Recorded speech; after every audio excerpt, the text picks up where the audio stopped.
할렐루야. 11월 마지막 주일입니다. 말씀을 사모하여 주일 예배 가운데 나오신 성도 여러분들을 주님의 이름으로 축복합니다. 예일교회는 주님의 사랑이 따뜻하게 묻어나는 교회입니다. 어제부터 많이 추워졌는데 우리 옆 사람을 축복하면서 많이 추우시죠? 주님의 품에 쏙 들어가세요 라고 축복하겠습니다. 많이 추우시죠? 주님의 품속에 쏙 들어가시기 바랍니다. 아멘. 네, 여러분 주님의 품속에 쏙 들어가면 일생을 평강 가운데 지나시게 될 것입니다. 오늘의 말씀은 기한과 때라는 제목으로 은혜를 나누겠습니다. 이제 어느덧 올해도 한 달을 남겨놓은 낙엽들이 지는 것을 보면서 왠지 마음이 허전해지기도 하는 시기를 지나고 있습니다. 여러분, 여러분의 인생의 때는 언제입니까? 봄입니까? 여름입니까? 가을입니까? 겨울입니다. 겨울입니까? 그러나 여러분, 이 모든 때는 여러분이 어떻게 생각하느냐에 따라서 달라질 수가 있을 것입니다. 한 해가 마치 나뭇가지에 걸린 석양과 같은 때에 전도서를 통해서 한 해 동안 지켜주신 하나님 은혜를 생각하며 하나님의 마음속으로 깊이 여행을 떠나고자 전도서를 같이 나누고자 합니다. 전도서라는 명칭은 히브리어로 코헬레트입니다. 무슨 뜻이냐면 설교자, 전파자라는 뜻을 가지고 있습니다. 많은 사람들이 전도서 하면 그 책 허무함을 말하는 책이야, 허무한 책이야 이렇게 말하고 있습니다. 그러나 전도서 1장 2절에 전도자가 이르되 헛되고 헛되며 헛되고 헛되니 모든 것이 헛되도다. 서두에서 나타나는 고백 때문에 많은 사람들이 오해할 수 있는 부분이기도 합니다. 그러나 지나친 부정은 긍정이라는 말이 있습니다. 전도서는 오히려 헛되고 헛되고 헛되다 하면서 살아계신 하나님을 경외할 것을 강조하는 책인 것입니다. 전도사가 12장까지 있는데 12장 맨 마지막 절 13절에 보면 이렇게 되어 있습니다.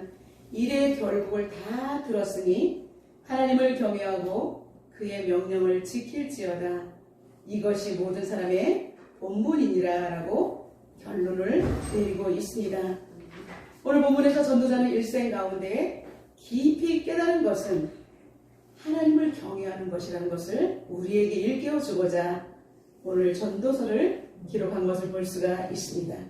그는 첫 번째로 우리에게 말하고 있습니다. 범사에 기한과 때가 있다라고 말하고 있습니다. 여러분, 기한을 사전에서 찾아보면 미리 정하여 놓은 시기, 그리고 때는 자신의 어떤 순간이나 부분, 좋은 기회나 알맞은 시기라고 되어 있습니다. 그리고 우리는 일반적으로 때 하면 시간을 생각합니다. 크로노스, 일반적인 시간을 말하는 것이고, 카이로스는 영혼의 시간, 하나님의 시간을 말하고 있습니다. 전도자는 천하에 이 세상 가운데 하늘과 땅 속에 모든 범사에 기한이 있다는 것입니다. 시작이 있으면 마침이 있다는 거죠. 그리고 모든 목적이 이룰 때가 있다라고 묘사하고 있습니다. 이처럼 자연 만물뿐 아니라 인간의 모든 움직임마저 절대자의 주권에 의해서 한계가 결정된다라고 말하고 있습니다. 여러분, 전도서의 저자는 누구인가요? 다음 세대 누구일까요? 주노? 솔로몬이죠. 다윗의 아들이요 이스라엘의 왕이며 그에게는 놀라운 하나님의 지혜가 있고 부와 기가 있고 명예가 있으며, 여러분, 일반적으로 볼 때 우리가 가장 부러워할 모든 조건을 갖춘 사람이 바로 솔로몬입니다. 그리고 아름다운 여인들도 넘쳐났습니다. 주변 왕들에게도 그의 지혜를 듣고자 많은 사람들이 예물을 가지고 찾아옵니다. 은과 금을 물 쓰듯이 씁니다. 여러분, 이러한 삶을 살아보고 싶지 않습니까? 성경에서는 솔로몬과 같은 축복은 전에도 없었고 후에도 없을 것이랍니다. 그러면 이 세상에서 통틀어서 가장 행복해야 될 사람은 누구예요? 솔로몬이라고 꼽을 수가 있어야 합니다. 그런데 그의 입에서 나온 것은 모든 것이 헛되고 헛되니 헛되다. 여러분, 그의 입에서 나온 말은 행복하고 행복하고 행복하니 너무나 행복하다가 아니라 헛됨을 이야기합니다. 왜 그럴까요? 여러분, 이 땅에서 모든 것을 다 가져도 그 끝은 안개를 잡는 것과 같기 때문입니다. 잡았다고 하는 순간 없습니다. 신기루라고 하죠. 인간이 잡으려고 하는 행복의 척도는 물질이 아니기 때문입니다. 인간이 잡았다고 하는 순간 거기에 머물러 있지 못하고 만족이 없어요. 더 큰 것, 다로운 것, 새로운 것. 그렇기 때문에 사람들은 여러분 중독을 다른 것을 더 서프라이즈하고 나를 자극시킬 수 있는, 나를 정말 어떻게 좀 할 수 있는 것을 찾다 보니 그것이 중독에 걸리고 마는 것입니다. 여러분, 인간은 점점점 채워지고 또 채워지기 위해서 달려가다가 어느 순간에 자신도 모르게 허무함이란 수렁 속에 미끄러져 내려가고 있는 것을, 자신도 모르게 어느 순간에 내려가고 있는 것을 발견하게 됩니다. 여러분, 그렇다면 허무함 끝에는 무엇이 있을까요? 허무함 끝에 두 가지라고 저는 추격을 해볼 수가 있습니다. 하나는 악마가 영혼을 삼키려고 입을 벌리고 있는 현장, 또 하나는 영원한 생명의 길, 예수님께서 우리에게 손을 내밀고 있는 현장이 기다리고 있다고 저는 생각해 봅니다. 첫 번째, 악마가 유혹하는 대로 자신을 컨트롤하지 못하고 악마에게 자신을 맡겨버리고 끌려가는 인생은 결국은 그의 영혼은 저당 잡히고 악한 자가 이끄는 대로 노예의 삶을 살 수밖에 없습니다. 여러분, 악한 자가 이끄는 건 영혼을 점령당하고 이제는 영혼이 파괴되고 결국은 사망의 길을 걷게 되는 것입니다. 그러나 우리는 한순간에 내가 허망한 길을 걷다 할지라도 세미하게 나에게 손을 내밀어주시고 나에게 그 길은 아니야, 하나님을 사랑한, 하나님을 찾는 그 음성 속에 하나님을 향해서 방향을 트는 사람, 하나님을 향해서 고개를 드는 사람에게는 하나님의 전적인 섭리안으로 이끌림을 받을 수 있는 행복이 기다리고 있다고 말할 수 있습니다. 그 일은 회복의 길이요, 소망의 길이요, 영상의 길인 줄로 믿습니다.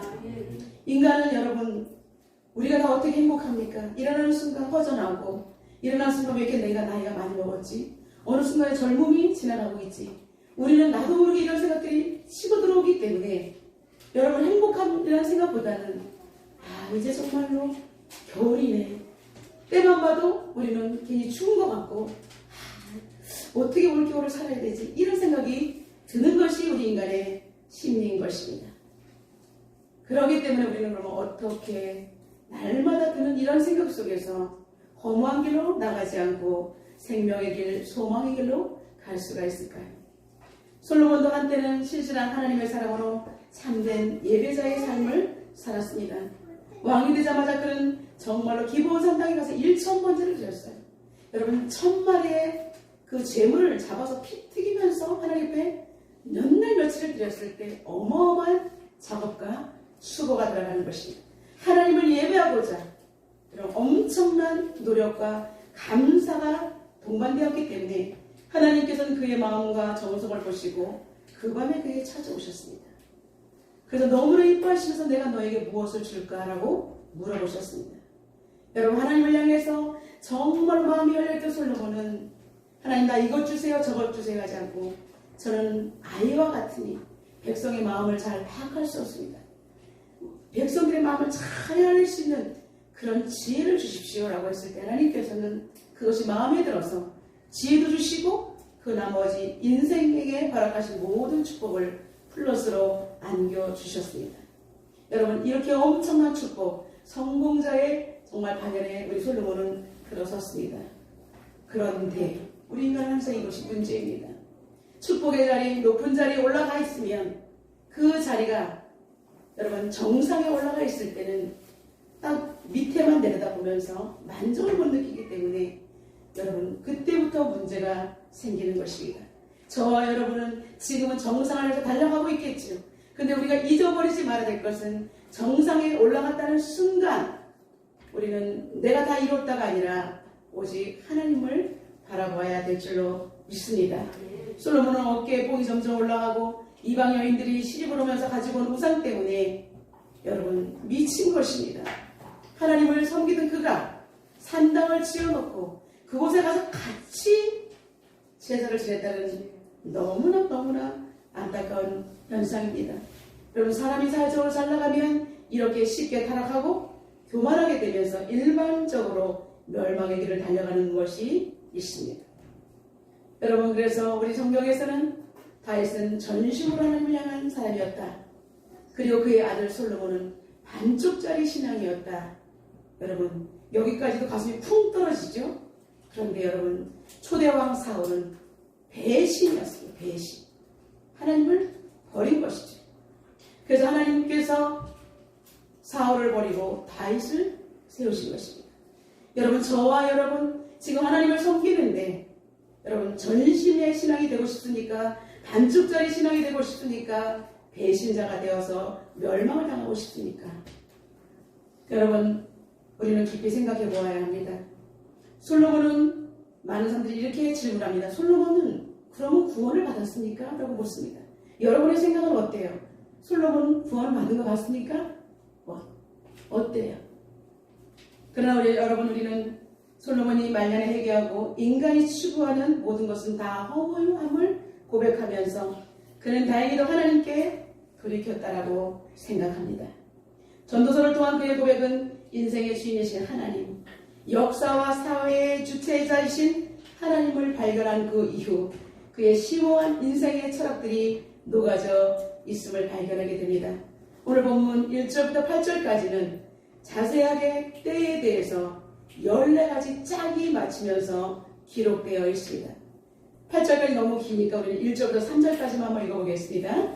범사에 기한이 있고 천하만사가 다 때가 있나니 날 때가 있고 죽을 때가 있으며 심을 때가 있고 심은 것을 뽑을 때가 있으며 죽일 때가 있고 치료할 때가 있으며 헐 때가 있고 세울 때가 있다. 아멘.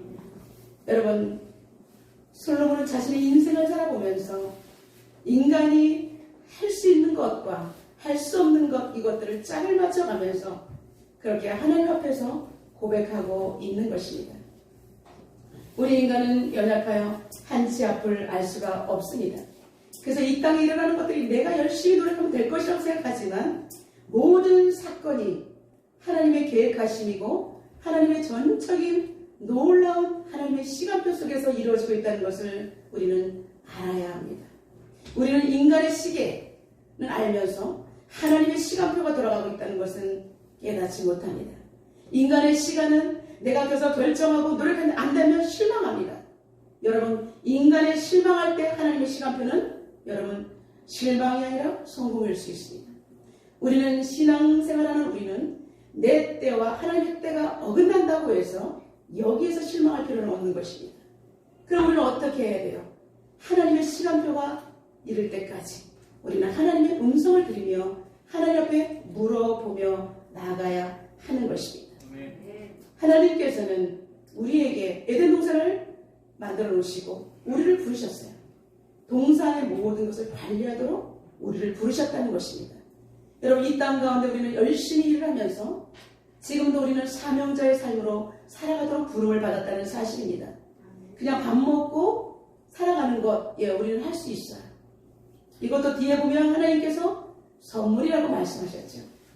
그런데 우리 인간은 기본적인 선물을 넘어서서 하나님 앞에 우리가 부름을 받았다는 그 사실을 먼저 우리는 인정해야 한다는 것입니다. 하나님께서 우리에게 맡겨주신 것, 에덴 동산의 이 모든 것을 지켜라라고 말씀하셨습니다.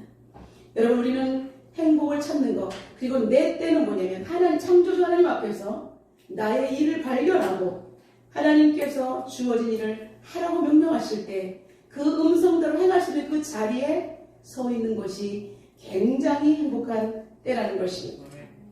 여러분, 하나님 앞에서 최고의 아름다움, 그리고 아름다운 높은 지위를 주셨던 그 천사들이 자신의 때를 잃어버렸습니다. 자신의 자리를 잊어버리고 하나님 자리를 넘보다가 스스로 높아져 교만함으로 타락하여 이 땅으로 내어 쫓겨서 마귀가 된 것이 옛뱀 마귀라고 성경에 기록되어 있습니다. 여러분, 하나님께서 우리에게 정해진 그 자리에서 그 시간 안에서 살아가는 것이 우리 인간의 본분인 줄로 믿습니다. 근데 이것을 못마땅하게 여기고 왜 나는 이런 거야 이렇게 생각하는 순간 우리는 불행한 인생이 될 수밖에 없습니다. 지금 내가 이런 일이 있다 그러면 하나님께서 분명히 귀한 뜻이 있을 거야. 하나님, 나는 여기서 그럼 무엇을 어떻게 해야 되니까? 물어봐야 된다는 것입니다. 이런 물어보지도 않고 실망하면 안 되는 것입니다. 물어보지 않고 행동하면 안 되는 것입니다. 물어보지 않고 내가 결론 내면 안 되는 것입니다. 여러분, 참새 한 마리도 하나님 허락하심이 없이는 떨어지는 법이 없다라고 말하고 있습니다. 모든 때와 기한, 하나님께서 때를 따라서 하시고 기한을 정해놓으시고 모든 것이 하나님의 영역 안에서 이루어지기 때문에 우리는 그저 하나님 앞에서 피조물임을 고백하며 우리가 할 수 있는 것은 하나님을 신뢰하며 더욱더 하나님께 가까이 나가는 것밖에 없는 것입니다. 그러므로 우리는 여기 지금 현재의 상황에서 지나치게 아둥바둥하지 말아야 합니다. 이거는 불신입니다. 지금 내가 힘들고 물질이 어렵고 해결해야 될 일들이 너무나 산더미 같은 머리가 아파요. 그렇다고 내가 뛰어봤자 우리는 벼룩인 것입니다. 그렇다고 노력하지 말라는 것이 아닙니다. 염세주의에 빠지라는 것이 아닙니다. 인간이 할 수 있는 부분들은 최선을 다하되 나머지 하나님 옆에 지혜를 구하며 하나님께 맡겨드리는 것입니다. 하나님의 영역을 침범해서는 안 되는 것입니다. 그러므로 지나친 염려와 근심도 하나님께서 일하시는 것을 내가 해방하는 것입니다. 하나님의 역사를 해치는 것입니다. 여러분, 지금 결과를 내가 이번에 꼭 이렇게 돼야 되는데 그 결과가 나오지 않았다고 해서 여러분 실망해서는 안 되는 것입니다. 시편 16편 6절에 시인은 이렇게 고백합니다. 내게 줄로 재어준 구역은 아름다운 곳에 있으며 나의 기업이 실로 아름답도다. 여러분, 당신 현재 살아가고 있는 곳과 현재의 상태를 하나님이 줄로 재어준 구역이라고 아름답게 표현하고 있습니다. 지금 하나님께서 나에게 여기 주어진 이 직분, 나에게 맡겨준 이 일, 지금의 현장, 이 자리는 하나님이 지금 여기에 내가 딱 맞기 때문에 갖다 놓았다는 것입니다.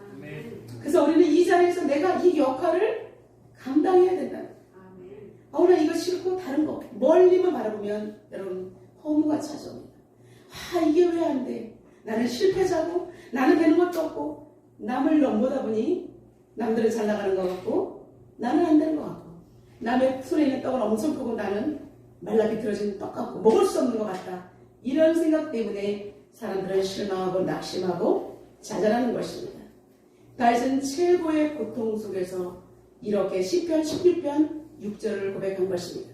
지금 내가 여기 주어진 이 자리는 최고의 자리라고 그렇게 그는 처절한 절망의 구렁텅이 속에서도 아름다운 인내의 꽃을 피워내고 있습니다. 여러분, 하나님이 하실 때까지 기다림의 미학이며 영성인 것입니다. 여러분, 우리 신앙이라는 것은 그렇습니다. 세상 사람들과 똑같이 노력했는데 받았다 바짝바짝 뛰고 이런 것이 아니라 그러하지 아니하실지라도 하나님께서 이것을 통해서 나에게 이루어질 것이 있을 거야 라고 믿으면서 하나님을 바라보는 것이 우리의 신앙의 고백인 줄로 믿습니다. 전도자는 하나님이 일하시는 방법 중에 죽일 때가 있다는 말로 우리를 교훈하고 있습니다. 하나님께서 우리를 살리셔야 되는데 때로는 죽일 때가 있다고 말하고 있습니다. 여러분, 죽일 때라는 건 무엇입니까? 이 땅 가운데 전쟁이나 기근이 일어나서 애매한 사람들이 죽는 것 같은, 하나님 왜 전쟁을 허락하셨어요? 그 속에는 젖먹이도 있고요. 뱃속에 있는 아이도 심지어 있어요. 그 아이들이 무슨 죄가 있어요? 왜 그들이 죽어야 해요? 우리 인간은 물음표를 크게 달 수 있어요. 인간이 물음표를 하는데 크게 달수록 이것이 이해 안 되면 우리는 눈물 바가지가 될 수밖에 없어요. 그러나 이 모든 것은 우리는 하나님 앞에 물음표를 가지고 있을 수밖에 없지만 하나님은 말씀 가운데에서 그분을 인정할 때 우리는 하나님께서 말하실 때에 비로소 이해가 될 수가 있는 것입니다. 근데 많은 사람들이 그냥 하나님의 물음표를 크게 놓고 울고 불면서 그 결과를 기다리지 않기 때문에 우리는 날마다 정말 물음표가 아니라 울면서 지는 인생이 될 수밖에 없다는 것입니다. 여러분, 우리 인간에게 정해진 경계선을 넘을 때 어려움이 닥치는 것입니다. 여러분, 이 땅에 죽일 때는 것은 하나님의 공의가 실현되는 현장인 것입니다. 우리가 이해할 수 없어도 때로는 아플지라도 하나님께서는 거시적인 모든 것을 이루어 가시기 때문에 우리는 하나님 앞에 방향 전환을 해서 지금 내가 주파수가 내가 맞는지를 얼른 나를 체크하는 그런 타임이라는 것입니다. 여러분, 사랑하는 자에게 때에 맞게 행동하라고 경고해 주시는 하나님의 사인이 바로 이해할 수 없는 일들이 곳곳에 일어날 때인 줄로 믿습니다.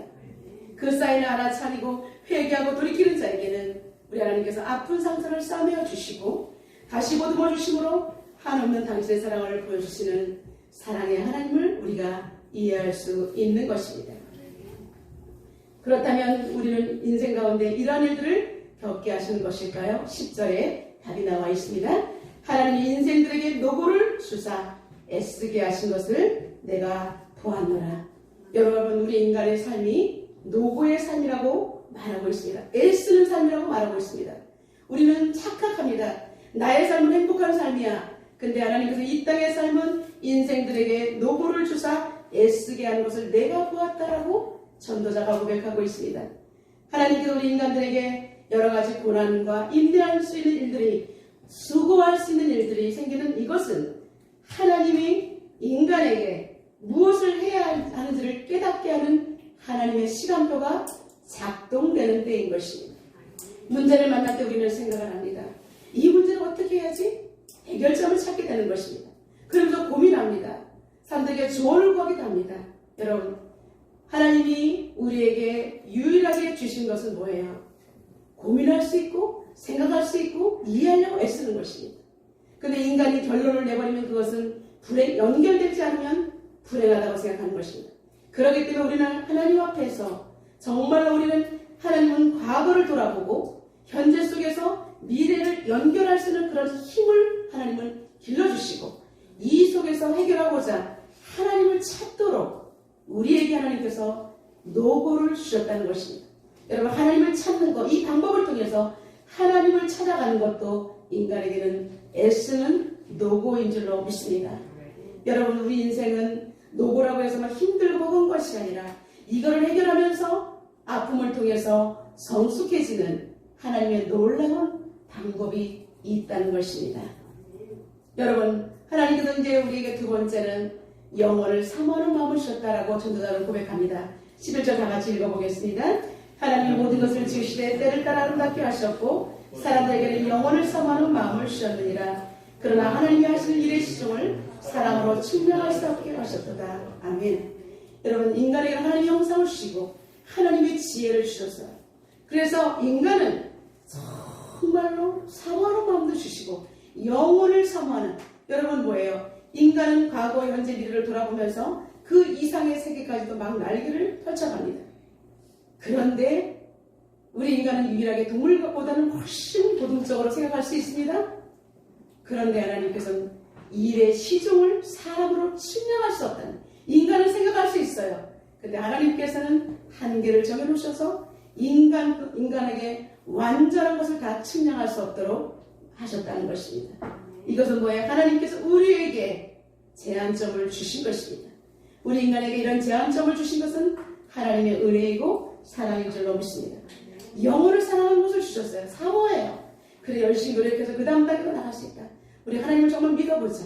그렇지만 우리가 하나님이 될 수 없는 것, 우리는 제한성을 가지고 하나님께 서는 것이, 이것이 얼마나 큰 축복임을 깨닫게 되는 것입니다. 여러분, 인간에게 영혼을 사모하는 마음을 주셨는데 모든 사람이 다 그렇지는 않는 것입니다. 하나님 마음속에 있는 자만이 그 영원한 세계를 바라볼 수 있고 하나님의 나라를 가슴에 품을 수가 있는 것입니다. 예수님께서도 요한복음 11장 25절과 26절에 말씀하시죠. 우리가 이 말씀을 믿음 있는 자만이 이해할 수 있는 것입니다. 나는 부활이요 생명이니 나를 믿는 자는 죽어도 살겠고. 여러분, 죽었는데 어떻게 삽니까? 무릇 살아서 나를 믿는 자는 영원히 죽지 아니하리니 이것을 내가 믿느냐. 여러분, 우리 육신은 죽지만 영혼은 살아서 하나님 나라에 가는 것입니다. 그래서 우리는 영이 살아있으면 죽음을 두려워하지 않는다는 것입니다. 육적인 인간의 한계를 영이신 하나님의 형상으로 우리가 받아들일 때 우리는 영적인 세계를 바라보는 안목이 열리는 것이며 그 나라에 들어갈 수가 있는 것입니다. 육신은 죽지만 영으로 사는 나라, 그것은 바로 하나님의 나라인 줄로 믿습니다. 전도자는 일의 시종을 사람이 측량할 수 없다고 못을 박으면서 인간의 한계를 인정할 때 그때 욕망을 내려놓을 수 있다라고 우리 하나님께서는 말씀하고 있습니다. 인간이 이렇게 하면 될 거야, 이렇게 하면 될 거야, 끝까지 영혼을 사랑하면서 다 결론을 내버리면 인간은 하나님을 더 이상 찾지 않기 때문에 하나님께서는 측량할 수 없는 한계를 주신 것입니다. 여러분, 우리가 욕심을 내려놓을 때 하나님의 세계 속에 진입하는 축복을 누리게 될 것입니다. 우리 옆 사람을 축복할까요? 한계를 인정합시다. 예, 우리 인간의 한계를 인정하는 것이 축복인 줄로 믿습니다. 세 번째, 주어진 삶 자체가 하나님의 선물이라고 우리에게 말하고 있습니다. 여러분, 오늘 이 자리에 앉아 있는 것이 여러분의 선물입니다. 우리 옆에 있는 선물을 한번 바라보시기 바랍니다. 옆에 있는 내 가족, 내 사랑하는 자녀, 남편, 아내 모두가 선물입니다. 여러분, 사람들은 선물을 하면 누군가가 나에게 대가 없이 나를 위해서 서프라이즈한 행복이라고만 생각을 하는 것이 문제입니다. 사랑하는 연인에게 예쁜 꽃다발과 아름다운 이벤트로 청혼을 받고 결혼에 꼴이 날 때 그때 인생에서 가장 행복함을 느끼게 될 것입니다. 그래서 행복이라는 것은 어떤 특정한 것으로 우리가 생각하면 상대적으로 우리는 정말 불행하다는 생각이 더 커질 수밖에 없습니다. 그러나 하나님께서는 우리에게 주어진 삶 자체가 선물이라고 말하고 있습니다. 여러분, 이벤트가 필요 없습니다. 그래서 많은 아내와 남편들이 말합니다. 우리 남편은 일평생 나한테 사랑한다 소리 한 번도 안 했어요. 저 인간은 정말 사랑이라는 사람을 모르는 사람이에요. 아내들이 가슴에 멍이 시퍼하게 들어있는데 남편들 제발 아내들에게 사랑한다 소리 하고 사시기를 주님의 이름으로 축복합니다. 아내들은 사랑한다고 남편이 하기 전에 여보 당신 존경해요 라고 여러분 엄지척을 하면서 두 개를 하면서 남편을 존중할 때 여러분 그 남편의 입이 벌어져 여보 사랑해 하면서 여러분을 보다듬게 될 것입니다. 여러분, 우리는 가장 멋진 삶을 선사해 주신 신랑 되신 예수님이 계시기 때문에 여러분 모두 실망하지 마시기를 주님의 이름으로 축원합니다. 우리 김기정 장로님도 저에게 사랑한다 소리 한 번도 안 해요.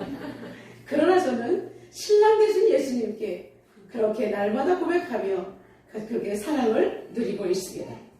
우리 13절 다 같이 한번 읽어보겠습니다. 사람마다 먹고 마시는 것과 수고함으로 낙을 누리는 것이 하나님의 선물인 줄도 또한 알아보다. 아멘.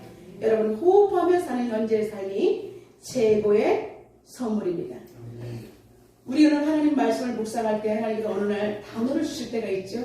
저는 한동안 하나님께서 선물이라는 단어를 계속 주셨었어요. 그래서 선물이라는 단어를 묵상할 때 얼마나 마음이 행복한지 몰라요. 그러면서 이 모든 것이 선물이구나. 시간도 선물, 건강도 선물, 오늘 하루의 이 모든 일상이 선물이라는 것을 발견했을 때 굉장히 행복해지고 미소가 번지는 것을 느끼게 되었습니다. 어느 날 아들을 잠깐 차를 태워서 커피숍에 내릴 때가 있었습니다. 근데 갑자기 하나님께서 선물이라는 단어를 떠오르게 하셔서 뜬금없이 저는 이렇게 말했습니다. 아들, 선물이야. 네, 뭐라고요? 너는 선물이라고. 그러니 아들은 씩 웃으면서 차에서 내렸는데요. 그 이후로 아들은 얼마나 저에게 사이가 와져 있는지 딸과 같은 아들로 변심해가고 있는 중인 줄로 있습니다. 여러분, 선물은 무엇을 내가 받는 것이 아니라 내가 발견하여 고백하는 것이 바로 선물인 줄로 믿습니다. 그리고 전도자는 이렇게 말합니다. 이 땅에 살아가는 동안에 기뻐하는 것과 선을 행하는 것보다 더 나은 삶은 없다라고 고백하고 있습니다. 여러분, 작은 것에 기뻐하는 삶, 남에게 감동 주는 삶을 살려고 할 때 우리의 행복지수는 높아질 것입니다. 이제 전도자는 오늘 14절의 마지막 결론을 내고 있습니다. 다 같이 한번 읽어보겠습니다. 하나님께서 행하시는 모든 것이 영원히 있을 것이라 그에 더할 수도 없고 그것도 덜할 수도 없나니 하나님이 같이 행하시는 사람들이 그의 앞에서 경외하게 하려 하신지를 내가 알았도다. 아멘. 전도자는 많은 인생의 우여곡절을 겪으며 하나님의 섭리를 고백하고 있습니다. 더할 수도 없고 거기서 뺄 수도 없는 하나님의 모든 것은 영원하다라고 고백하고 있습니다. 하나님이 하시는 것은 흠이 없고 완전하고 없어지지 않는 영원함이라고 말하고 있습니다. 그래서 그의 앞에서 여호와를 경외하게 하려 하시라고 고백하고 있습니다. 여러분의 일상 가운데 이런저런 일을 겪는 것, 하나님을 더욱더 경외하기 위한 하나님의 뜻인 줄로 믿습니다. 여러분, 어느 목회하던 목사님이 정말 많은 힘든 가운데 그런 나중에 이런 영성일기를 쓰면서 회복된 것을 우리 소개하고자 합니다. 그는 이렇게 고백하고 있습니다. 세계 최고의 대학은 기도대학이다. 기도대학 졸업생은 누구나 인생 성공자가 된다. 무슨 일을 당해도 하나님이 하신다는 만사 형통의 복을 받는 자. 기도대학을 입학할 때 난 초라하고 부족했다.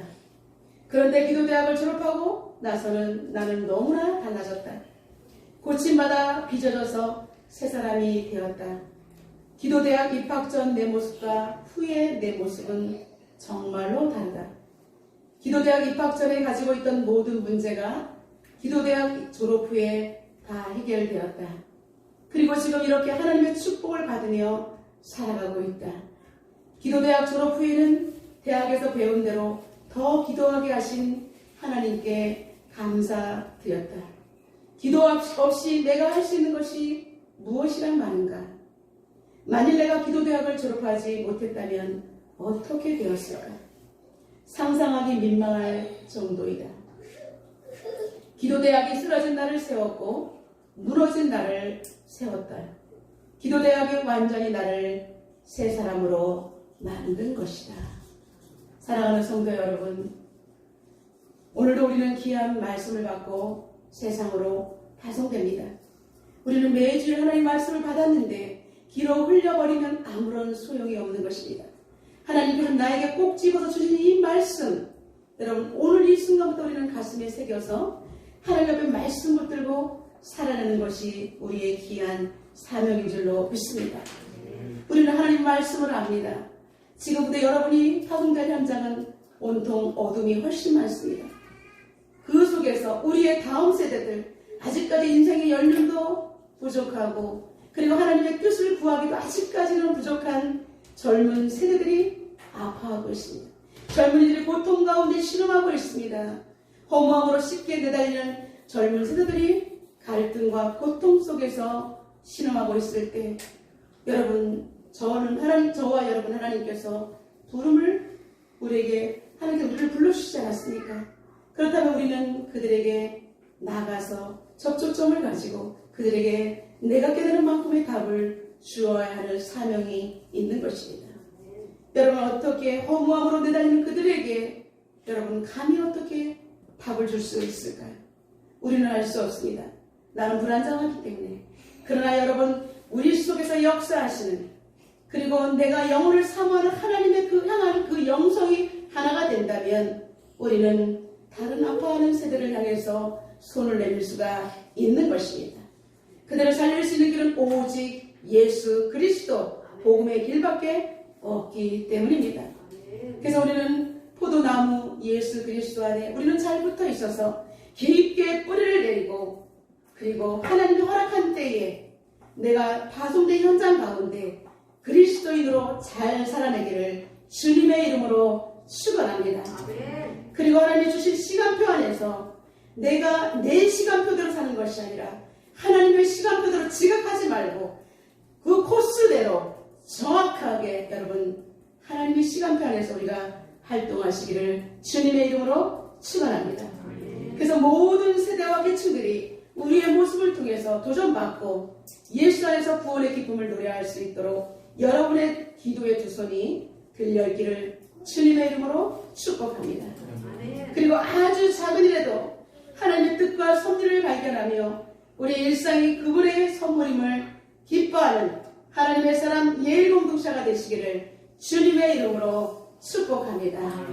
우리 오늘 주신 말씀 붙들고 하나님 앞에 통성으로 기도하며 나가도록 하겠습니다. 오늘 전도자는 오늘 우리에게 기한과 때라는 말씀을 통해서 다시 한번 우리에게 생각할 수 있는 시간을 허락하고 있습니다. 여러분 일상이 하나님의 축복이며 다시 행복임을 다시 한번 깨닫습니다. 이 시간 하나님 우리에게 영혼을 사모하는 마음을 주신 하나님 내가 주님을 바라보면서 하나님이 하신 일들을 기대하고 고백하게 하여 주시옵소서. 이 시간 동서로 하나님 앞에 기도하며 나가도록 하겠습니다. 하나님 아버지 감사합니다. 이 시간 아버지 하나님 앞에 간절히 기도합니다. 우리에게 영혼을 사모하는 마음을 주신 하나님, 하나님 아버지 기한과 때를 정하여 주신 하나님, 이 시간에 감사의 고백을 하나님께 올리며 나갑니다. 아버지는 모든 것이 기한이고 때가 있다라고 말씀하신 살아계신 하나님, 우리에게 수고로움을 통해서 애쓰게 하심도 하나님의 사랑님을 다시 한번 깨닫습니다. 일반적인 시간 속에서만 살아가는 인생이 아니라 하나님의 영원한 시간 속에서 살아가는 우리들 하나님의 나라를 바라보면서 인간에게 한계성을 주신 그 속에서 하나님의 영원성과 연결되는 복된 신앙인이 될 수 있도록 주님 도와 주시옵소서.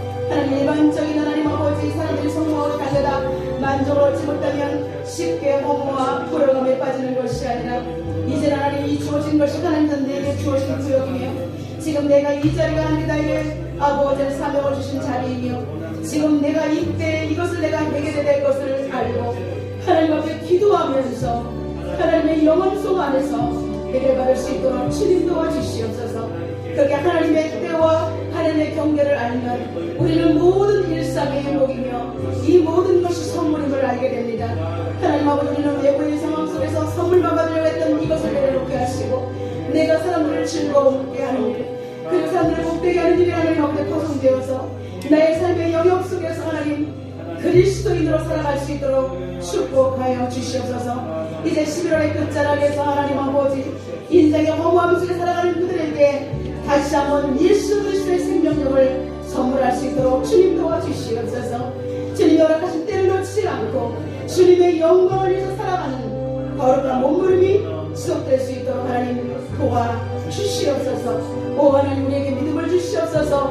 우리에게 기도의 생활이 지속되기를 원합니다. 우리가 하나님의 자녀인 것을 고백하며 날마다 나갈 수 있도록 주님 도와주시옵소서. 살아계신 하나님, 우리에게 하나님 아버지 때와 기한을 주시는 감사합니다. 우리는 인간적인 생각으로 때와 기한을 생각하는데 오늘 전도자를 통해서 새롭게 눈을 뜹니다. 하나님 아버지, 하나님의 일하심이 나의 삶 전 영역에 작동하는 것을 알기에 날마다 하나님을 바라보는 소중한 삶으로 우리의 가치관이 변화되게 하여 주시옵소서. 믿음을 가진 우리는 세상 가치관과 다른 영역을 바라보면서 아주 작은 것에 의미를 두면서 스스로 행복해하는 사람이 되게 하여 주옵소서. 오직 그분 안에 참된 기쁨과 행복이 있음을 발견하게 하여 주시고 소소한 일상이 행복이고 축복임을 누리게 하여 주옵소서. 예수 그리스도의 이름으로 간절히 기도드리옵나이다. 아멘.